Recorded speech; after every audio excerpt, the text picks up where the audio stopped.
papunta sa bahay nila Pangulong Bongbong Marcos at Speaker Martin Romualdez mag-insert o magpasok ng 100 billion worth of projects sa BICAM.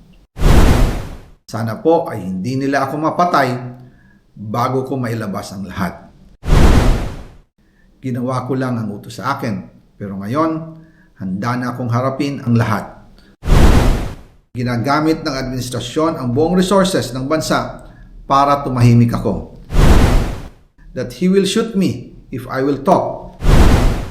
Gagamitin ako bilang panakipbutas sa kanilang kampanya laban sa korupsyon. Hindi na ako mananahimik, ilalabas ko ang lahat ng katotohanan. May resibo, may ebidensya, at may pangalan.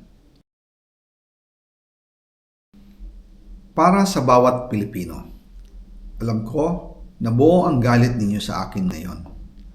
Nauunawaan ko rin kung bakit, lalo na at malaki ang halagang nakataya.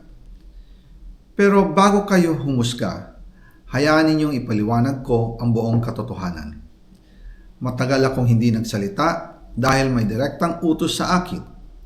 Huwag nang bumalik ng Pilipinas at manahimik na lamang.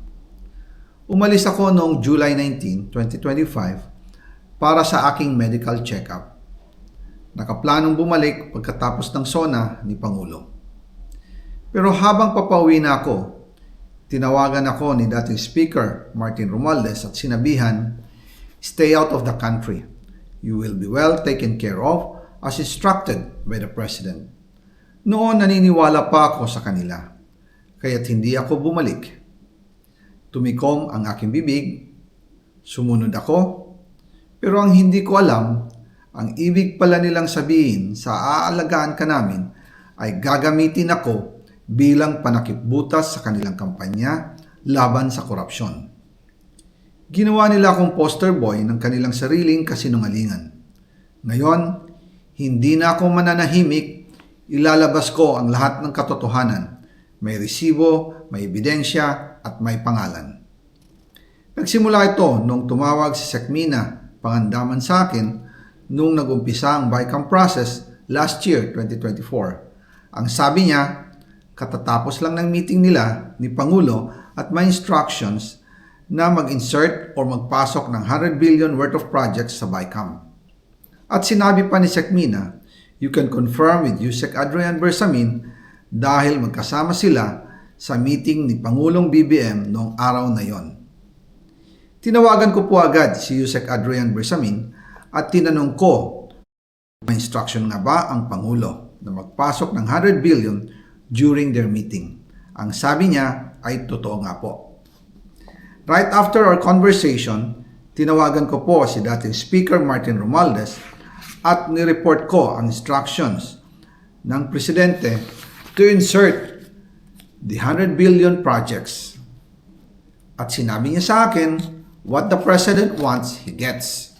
After ng ilang araw, nag-set po ng meeting si Sekmina Pangandaman at Yusek Adrian Bersamin sa amin ni dating Speaker Martin Romualdez sa Aguado Building in front of Gate 4 ng Malacanang at nandun din po si Yusek Jojo Cadiz.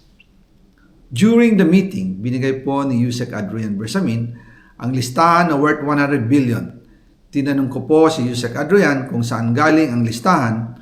Ang sagot niya, galing kay PBBM mismo at binigay niya ito mula sa brown leather bag.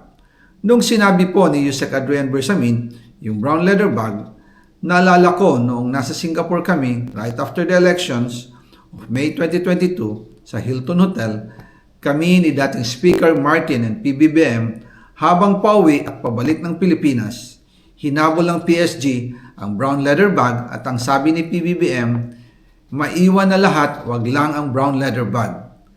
Kaya naniwala ako na utos talaga ito ng Pangulo.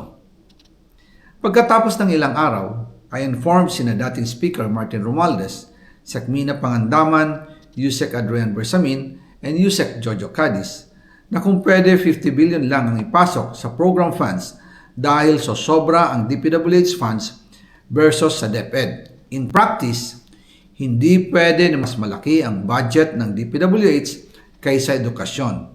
And yung balance na 50 billion, ilagay na lang sa unprogrammed funds for the 2025 budget dahil Office of the President din ang nagre-release ng lahat ng unprogrammed funds. Pagkatapos ng isang araw, tinawagan ako ni Sec Mina at sinabi ang mensahe ng Pangulo. Ipasok ninyo yan dahil pinangako na sa akin ni Speaker Martin yan at hindi na pwedeng baguhin. Kumbaga, ang utos ng hari hindi pwedeng mabali. Again, I informed the Speaker and asked clearance about the instructions ng Pangulo. At ang sabi niya, wala tayong magagawa. Kaya po nagtataka ako kung bakit sinasabi ni Pangulo na hindi niya makilala ang budget, samantalang lahat na binawas at dinagdag sa mga ahensya ng gobyerno ay humihingi ng approval sa kanya si Sec Mina Pangandaman.